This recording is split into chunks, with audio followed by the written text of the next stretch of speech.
Hey there, my name is Pravus, and welcome to more Hearts of Iron 4 Kaiserreich. And I am excited because this mod has finally been updated to the No Step Back expansion with the introduction of 0.20.0, now 0.1, the Railway of Liberty. Pretty exciting here because it's going to add in a lot of the changes from No Step Back, including a lot of the supply, the changes to doctrines, and so on. But we also have a few new national focus trees that come out of that, including a new one for New England, and some updates for Ukraine, Brazil, and I think Sweden as well. All exciting stuff. However, I don't plan on playing with those new national focus trees today because I need a bit more experience with some of the changes in the mod before I'm going to feel comfortable playing a smaller, less obvious nation. So instead, we're going to be picking up a nation that I haven't done yet. That's kind of one of the classic Kaiserreich experiences, and that is the Dominion of Canada. You guys might recall in this alternate history timeline in 1925, there was a syndicalist revolution in Britain which kicked out the monarchy, and the filthy syndicalists took control in the Union of Britain. The monarchs fled to Canada, where they were expecting to launch an invasion and retake their home isles, but, well, that hasn't happened in many, many years, so we're gonna have to figure out a way to make that work. So there are two primary goals that come out of this campaign. One, we gotta deal with the American Civil War to our south, because you know that's gonna be a threat, and I do not want the syndicalists taking over the USA. But two, we have to launch an invasion and retake our home in Britain. Gonna be fun. Now, there are a couple of national crises that kind of start off here. We have the Anglo-French Tensions, because of course the British and the French of Canada, not feeling great about everything here. And then of course we do also have the Great Depression, which is rampant. Fun thing, if you want to play as the new national focus tree in New England, you start off as Canada, and then during the Second American Civil War, you'll have a chance to release them. I don't plan on doing that, but that is something you could do if you wanted to. All right, let's go ahead and get started in Canada. Okay, here we are. I've grabbed all of my armies. I'm going to have them start traveling along the border of the United States, though I don't expect we're going to be going to war right away in this game. And let's go ahead and set up some of the basics. Now, the good news is Canada does have some reasonable starting infrastructure around Quebec in particular. We'll have to build out a lot more later, though, and I imagine getting a really strong railway system going across the entirety of our country is going to be important, because we are large, and normally it's pretty slow to travel around. As far as research, we're going to go for a lot of our basics. We'll go for some production, construction. We do start off with some electrical, mechanical stuff, so that's nice. And it is worth noting, no doctrines up here to the top. So I'm sort of assuming, and I guess we could confirm this real quick, that we will be doing doctrines using XP. Sure enough. Okay, so XP is going to be very, very important for us. Let's go ahead and grab a quick general, assign them, because you all know that I am very prone to forgetting to set up a field marshal. We actually have a lot of really good generals. Turns out we brought a lot of the hierarchy of the British military with us. That's pretty nice. As far as some dockyards, I don't know. Let's go ahead and start getting some convoys up and running.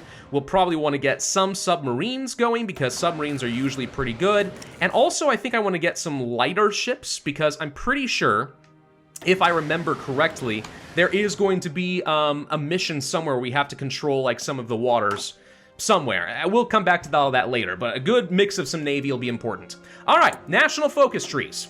You might think that we want to get started with this right away. Alas, we cannot do so, because until King Edward VIII is king, we are not going to be able to do anything with the national focus tree. So, we're going to sit back, go to speed 5, and just enjoy this for a little bit until we get our first pop-up explaining the current situation. It has been 11 years since the collapse of the United Kingdom in 1925, and in that time, the king, the remnants of the British government, and over 1 million of the empire's best and brightest and wealthiest have fled to Canada, with the clear expectation that an invasion would soon be launched to take back the home isles from the syndicalist upstarts. It quickly became evident, however, that the syndicalist position was stronger than anticipated.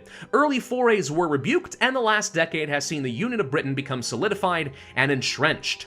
The Exiles, as they're called in Canada, have meanwhile been left adrift, determined to take back their homelands, but facing the political reality that this may never happen. Oh, gods forbid. Hopefully we will have a chance to turn that around. While initially welcomed with open arms by Canadians, the notion this might be a long-term arrangement has been seen an increasingly unpleasant one. Fingers were pointed and blame laid on those who were deemed responsible for the collapse and the subsequently inability to rectify matters, and resentment against exiles who were seen as a higher class than Dominion, as well as above the law, have been growing. In 1931, a year after their election, the minority government of R.B. Bennett and his Conservatives collapsed to be replaced by Mackenzie King and the Liberals, with a promised focus on Canadian sovereignty and keeping the British government in exile at arm's length, rather than acting as if nothing had changed in the relationship. Now, I want to turn that around because you all know I'm a bit of a monarchist and how that's going to work, though playing as market liberals is pretty good. Generally speaking, market liberals are pretty decent in this game, but oh well, we'll work with that. President Kerensky has been assassinated in Russia. All right.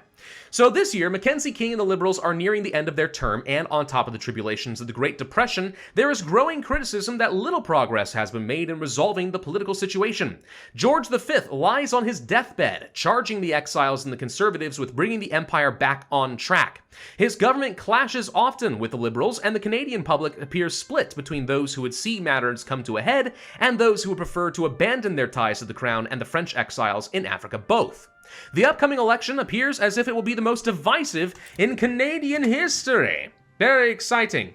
I am pretty sure that the Liberals are considered to be the stronger choice. I don't think that's going to have a significant impact on my, where I'm going to be going in the future as far as like my options, but we're going to find out. We're going to find out in a little bit. There should be an election coming up very, very soon. In the meantime, let's go ahead and start training with some troops, farming out a bit of army experience. I also want to take at least a handful of these navies and have them start training as well, if possible, because I'm pretty sure we're going to wish that we had some naval experience to dominate in a few places. As long as I have the fuel to support all of this, I think that's going to be worthwhile.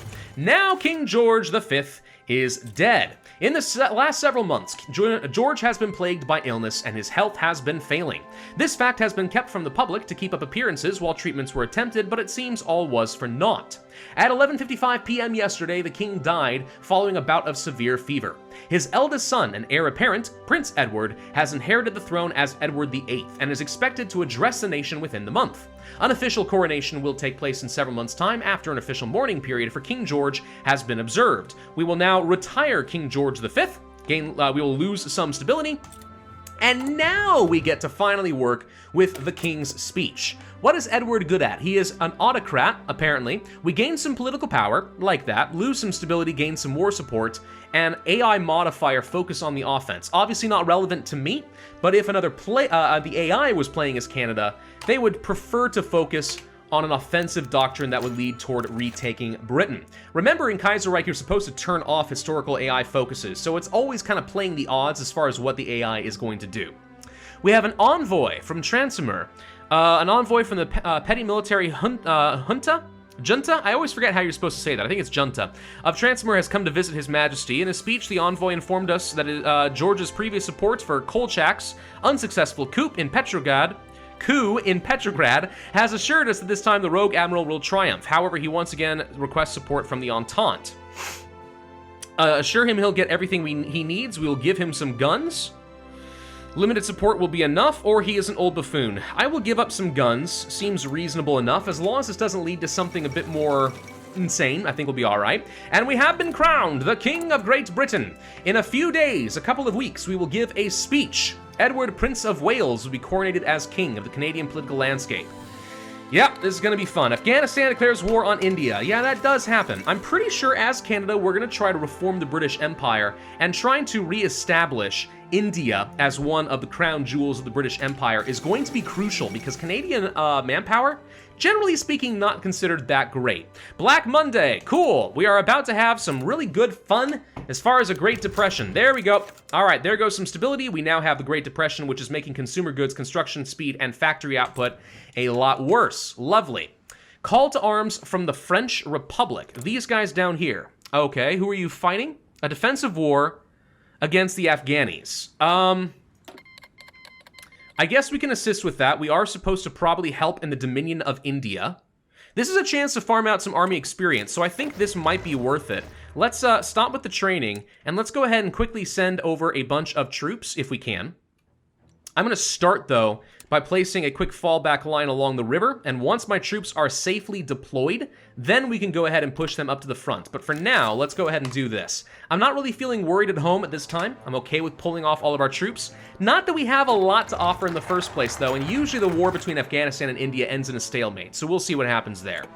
As King Edward prepares his first radio address to the Empire, he must consider what his message will be. His Privy Council is, of course, urging him to promote the cause of retaking the Home Isles. R.B. Bennett, the leader of the Conservative Party and the official opposition, suggests that he will use his platform to endorse them for the upcoming election, saying that they will serve as the cause for war far better. Others suggest that supporting the current Prime Minister will go a long way to mending fences and maintaining stability, though it could also be seen as a tacit endorsement of the Liberal Party's position. So we can prepare for war, we can endorse the Conservatives, or support the Canadian government. I'm going to go for stability here. I'm not sure if this is the correct choice, but I think that I'm going to support the Canadian government and try to deal with the schism between our people, because a united Canada is the only way that we're going to get to retake the Isles. So we'll see what happens. The Russian Republic has declared war upon the Russian Socialist Republic. All right, so we got a civil war going on up over here. That's exciting. What should we go for now? Great question. We could go for the status of the Privy Council and get an event. Get the Imperial Conference, the fate of the Senate, draft Bill C7. We have to have had the 1936 elections first, and then we can begin voting. Yeah, this is probably important. Crown corporations unlock a lot of decisions, get some research bonuses, Air Force, Navy, Army, all that's good. Can't do anything about the Americans at war, and then the United Kingdom has to be our nation in order to go for Return of the King. All right. Well, I think the first thing we'll do is start working toward, let's say, stabilizing the country. Seems like that would be pretty good, so let's go for some of the political stability and unification. We have supported the government, we gain some political power right off the bat, some stability, lose war support, which sucks, but we do gain some popularity in market liberalism.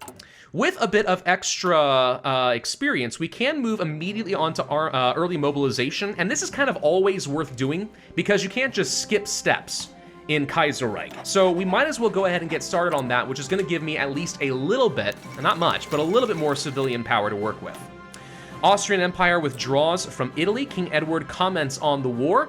Recently made the rounds, commenting on the war and saying this won't be the end of it. The world order established after the end of the Great War is now falling apart. The Empire must be ready. We cannot put our heads in the ground and wish things were the other way. All right, so this is apparently a tacit endorsement of the social conservative position. All right, I'm fine with that. It's liberals versus Tories as usual. How exciting. But that's fine, that's fine, that's fine. We'll go with it anyway. I need to figure out how to deal with this Great Depression quick, too. That's very important. West Indies is requesting a gun shipment. Give them guns. The West Indies? Sure, I will do that. I'm going to try to make all these people happy and see what happens. Our troops should be arriving soon-ish, I'm hoping. It's going to be a long dang trip, though, so we'll see if we're even able to arrive in enough of a fashion to actually help over here. Afghanistan's making some pretty decent pushes. I'm kind of shocked. And a little bit appalled, if I'm honest, but we'll see. I'm getting over here. I'm going to try to help. Can we send some planes? Do you even have any air bases? You have one in Delhi. Maybe I can quickly send over a couple of interwar fighters. It doesn't amount to much, mind you. And by much, I mean it amounts to almost nothing. It's really disappointing, actually, but that's fine. Let's go ahead and set this, and we're going to do air superiority missions, and that's all I'm here for. I'm just going to farm that experience wherever I can. That's all I care about. All I care about. Let's pay attention to this fuel, by the way. This is going to become a problem pretty quick. And we really need to start trading for some steel. So I'm going to go ahead and trade with the United States, which is going to get my production back on track. The downside here being, obviously, we no longer have very many factories working on civilian factories here. So, like, my economy is going to be non-existent for a while, and that is a pretty serious problem. All right, a restoration of democracy in Australasia. That's good, but maybe I can, you know, restore a little bit of constitutional monarchism down there. That'd be kind of good. Would like to try to help with that. So what's going to happen with this whole status of the Privy Council? I have no idea. Writ of election has been issued. The House of Commons has issued the writ of election, calling for a general election to be held in October of this year. Both the Liberals and Conservatives have already begun campaigning, and the general sentiment is that this election will be an important one. Does the country push hard toward a confrontation, or does it take a more cautious approach and focus on building up Canada's strength and that of the other dominions? See, and that's what we are going for here, because, again, like, as much as I want to take the Union of Britain back, let's not forget that we have syndicalists probably going to get a really strong foothold on my southern border, and I need to have a strong Canada ready to deal with the Americas first, the Americans, and then push on. But we'll see what happens with all that. Waiting for my troops to arrive. There's the status of the Privy Council. All right. The Moin Commission, with the recently degraded state of West Indies economy causing organized labor movement within the region, this has been a cause for concern. The Canadian people have always felt that the West Indies Federation, similar to a similar upbringing from colony to British-led federation, increased their desire for a formalized search of the region and its problems. This has resulted in the formation of the Moin Commission, expected to go aground to each colony within the Federation and see exactly what their problems are, starting with the colony in Guyana. The officials in charge of this are people I don't care about, a lot of people I don't care about, a lot more people I don't care about. Together, their objective is to investigate the problems in the West Indies. Starting a week from now, we gain some political power. All right.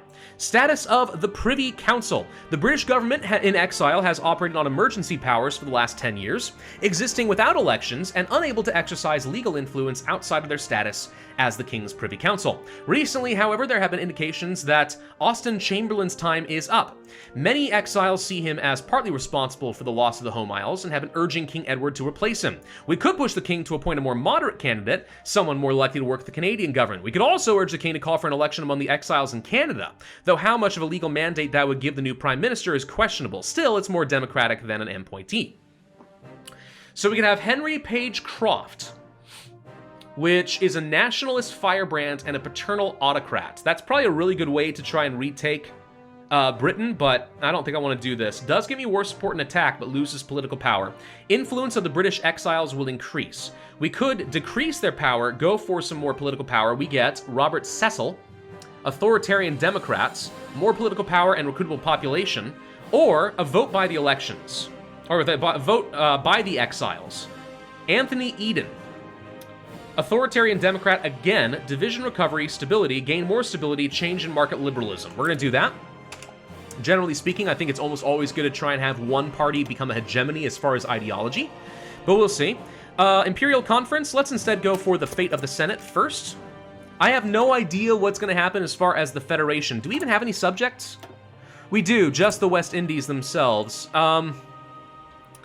Where are you anyway? What's the West Indies considered to be? Hang on. No, that's not it. Hang on. West Indies is probably over here, right? Yes. Okay, there they are.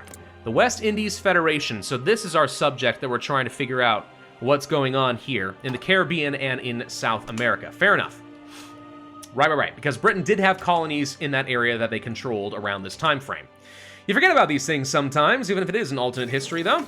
Pius the 12th is elected as the new pope. That's probably relevant in some way. I mean, because and there's the peace deal between them. All right, so hostilities have ended. We didn't manage to get any XP at all, which angers me somewhat, but okay. I'm going to go ahead and pull back at least a couple of troops and bring them back over here. Clearly should not have sent anything over to India in the first place and just farmed out XP, but oh well. Such is the way of things, let's bring them back, and yeah, we'll go ahead and set them to start exercising when they can.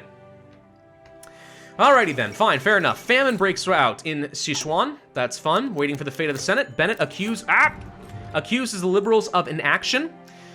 Yeah, okay, change of social conservatism goes up a little bit, fun. America demands war debts. It came as a surprise to the Canadian government, but the ambassador of the United States has demanded the Canadian government immediately begin repaying the war debts incurred by the British Empire during the Weltkrieg. While the Americans are gripped in an economic crisis, one Canada has to an extent avoided, they must know the Canadians can never repay the debt, not all at once at least. Though the old United Kingdom was on its way to repayment, there was a tacit agreement after the British Revolution that the debts would not continue until the Home Isles were recaptured. For the Americans to demand it now, they must either be desperate or must be catering to the more warlike and isolationist elements of their government. Well, we cannot do what they say, so unfortunately the United States is going to be peeved, and, well, we've lost a lot of relations. The Stanley Cup. Come on, Toronto, win that hockey game. Toronto wins the Stanley Cup. Oh, Canada! How exciting for all Canadians and therefore the world. Yep, love what we're seeing with all that. Anything else I can do as far as updating the government? Yes, we can go to partial mobilization, which is going to help with the consumer goods at least a little bit. Yay, I think we gained one whopping factory. The coronation of King Edward is done, the first British monarch not to be coronated in the halls of Westminster Abbey. Instead, royal planners held an elaborate ceremony in Christ Church Cathedral, Ottawa's largest Anglican church. There, the Archbishop of Canterbury, himself a British exile, performed the rites as expected by tradition, with a throng of media paying close attention to every move. What a great day for Canada, and therefore the world. More stability. King Edward is now free to go on tour or take other actions, and his popularity increases. Do we have some national decisions around that? It sure seems that way. Hang on. So the Home Isles, we can't do anything over here. A royal address to the Entente adds war support in the Dominion of Canada and all allied countries. Important later, probably. Direct the Exiles, which effects when removed. Influence of the British exiles will decrease. Suppress the exiles. Support the Canadian Prime Minister. Begin a Canadian royal tour. Popularity goes up, okay? Royal visits to a lot of the former countries that either served the British Empire or at least were a part of France before the syndicalists took over. Interesting. Commandeer civilian trains and reorganize the railway system are options. Can only take them once. Interesting. Okay, so if I ever need to set up some supply hubs, and you know we're going to need to, that will end up being a very important thing for me to remember that I can click. Interesting. Very interesting. All right, that's fine. What shall be the fate of the Senate within the Empire? The Senate shall be reorganized. If I had anything to say about it, I probably would. The CCF appeals to the unemployed of the Cooperative Commonwealth Federation Party. Frick off, syndicalists! Ah! All right, social democracy and syndicalism goes up a little bit. The fate of the Senate. Since the arrival of the Exiles, King George V appointed many of their numbers to the Canadian Senate, mainly as rewards for valiant service to the defense of the Empire. Yeah, that sounds a little bit like cronyism, probably. I'm just gonna guess. Since King Edward's ascension, the appointments has continued to the point where the Senate is often referred to as the Canadian House of Lords. Yeah, there you go. Many members of the government are saying the time has come to insist on Senate reform, passing a law requiring senatorial appointments to be confirmed by the House of Commons. Considering the Senate has the power to reject bills, this could result in a showdown with the king, unless he decides that it is better not to anger the government. There's a chance it passes or not. Urge the king to appoint Canadians, getting me some political power, which allows me to then go on tour and try to increase my own popularity, or make authoritarian democracy better. I'm going to encourage, I don't know what reform means, so I'm going to encourage Canadians to be appointed, get me some political power and some stability. Then we are going to go on a Royal Canadian tour and increase our popularity. Speaking to a large crowd, we have commended the Canadian contribution to the Entente and kicked off a 3-month tour of the country. Expected to meet with the officials and dignitaries with at least one parade planned to be held in his honor in Manitoba. Newspapers have been trumpeting the King's itinerary with large crowds expected at each major stop. I just figure it's probably got to be really important, whether I'm going down the market liberal route or not, probably really important that the Canadians are loyal to the King. Otherwise, only bad things could possibly happen. So, we're going to try for all of that, and we're going to see what happens. We are going for an Imperial Conference of some sort. My relations with India are phenomenally good, so that's excellent. I'm curious if any of my former subjects hate me. It doesn't look that way, though we're not apparently a huge fan of Australasia, but all right. Just making sure that I don't need to improve relations with anyone in particular, because whatever this is going to mean with this Imperial Conference, I don't know. But it's totally possible that we're going to have some faction-related stuff, and I wanted to have a chance to make everyone happy. The royal speech has been well received. Okay. He pressed the virtues of the Entente and the need for restoration of order in the world which has been thrown into chaos. It hit a strong note amongst the Canadian people and has been picked up by many national newspapers. The King has been complimented for his eloquence as well as his advocacy, making a strong positive note. All right, excellent. So that's taken care of. We could suppress the Exiles. The British exiles wield too much influence. So there is this whole influence of the monarchy thing here. So influence and popularity of the exiles and King Edward are important. I could suppress them, I just don't know why I'd want to. For once a year, we have the ability to give them direction regarding where they should commit their efforts in supporting him. Increase their own influence, increase the king's popularity, political power and stability, or build off-site factories. It sounds like we should do this every year. So I'm going to click this. Make them more influential, gain political power, or gain a factory at the end of the year. Let's increase their influence a little bit. I mean, it sounds to me like it's going to go down on its own once this is done anyway, so I don't know if it's a net increase or not, but we're gonna try for it. I assume it has to be, because otherwise what would the point be exactly? Dispersed or concentrated factories? So, I almost always prefer dispersed. I know it has slightly less factory output, but what it does have is the same amount of factories per state and efficiency, retention, and base, which, especially as you're going to continue getting technology and recycling through that stuff, helps you keep your economy up and running for a bit. The Moin Commission returns. Their news is not pleasant. Oh, that's good. We've received reports of what they refer to as slavery in a different form, with the plantation economy still being the main form of development within the Isles. That's not good. Among this, there are many other problems, but like the United Fruit Company promoted prostitution in Jamaica, class divides in Guyana between Indo and Afro-Guyanese, oil spilling in Trinidad and Tobago. Walter Guinness himself said that this generation is suffering from a century of neglect from the Empire. How could it have gotten so bad? I agree. How could it have gotten so bad? This is terrible. What can we do to fix it? I don't know. I'm hoping we can find a way to do something. Maybe we build some factories down there. I don't have any factories of my own. Hey, I need my planes back, by the way. Let's stop with that and let's go ahead and disband this. Get them back. Also, we're almost out of oil, so I need to take at least some of these navies and stop training a little bit. We have 20 experience. Whoop-de-frickin-do, that's gonna make a big frickin' difference. The conscription debate begins.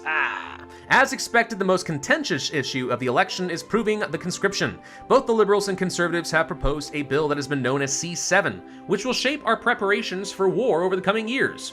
Whether Bill C7 includes conscription, however, is the key element. French Canadians in Quebec are particularly vehemently opposed, because they don't want to fight a British war, and thus Liberals' promises of not implementing them has had a lot of key implements. Okay, so we're going to end up having a loss of political power and some stability, which is pretty bad, I'm not gonna lie. Let's turn off some more training while I get some oil to come back, slowly but surely.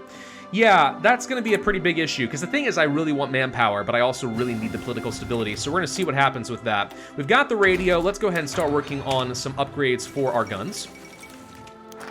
The Imperial Conference is ready to begin. The Prime Minister should consider what our focus should be. Advocate that the Dominion of Canada is best suited to retaking the Ojo as soon as possible, or improve the various dominions. I'm gonna say dominions, believe it or not. As much as I really love this is great. Oh boy. Consumer goods, construction speed, lots of political power. Or make these guys like me, gain pride of the Empire. The Dominions get better Imperial bonuses. I don't know what that means. Oh, no.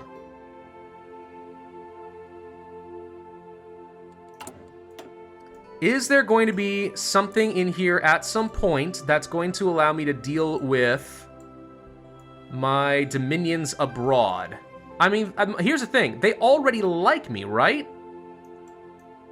So, like, what does this do for me exactly? The Prince of Paradox dies? I'm gonna say Canada is the key, because I don't know what the Dominions do, but I know that no matter what, I need to get stronger, so we're gonna do that. We cannot do this, so we're gonna go for Crown corporations, try to start rebuilding some of our economy. I assume there's gonna be a way to start reducing the effects of the Great Depression. There it is, down here, economic recovery. This is what we need. Also, Quebec in flames? Pardon? So we're gonna have problems with the dang French, is what you're telling me. Oh, gosh dang it. All right, Imperial Conference. Let's see, there are leaders representing say that Canada is gonna be key. British Empire cannot be called British without liberating our fellow Britons. The Dominion of Canada should be built up. Okay, bravo, Prime Minister, well done, thank you. Well, we'll see what happens with that. Apparently, the delegates from our dominions are speaking. Need for investment in capital funds. We will do our best to help in West Indies, which is going to reduce their consumer goods and stuff, so that's good. So they're a little bit stronger. Same thing is basically going to happen in India, except they're going to go for arms, so they now get cheaper arms. So I'm guessing that's what would have happened if we had gone for the Dominions route. They would have gotten stronger bonuses. Instead, I selfishly took it for myself. I stand by that choice, though. South Africa, they wanted to research. All right, fair enough. Let them all have their fun. They're going to do their thing. We're going to end this video here because we're out of time. But there's obviously a lot that we need to do. Focusing on getting rid of the Great Depression is going to be key. We're definitely going to want to deal with things like the Navy. We need an Air Force. We need the Army. There's so much we need to do here. But let's not forget that there is a very serious threat going to fire off in the United States sometime relatively soon. And we're going to need to liberate New England as our own puppet. Thank you all for watching. Hope you enjoyed. If so, I would ask you to hit that like button, leave a comment, and subscribe. And I will see you guys next time.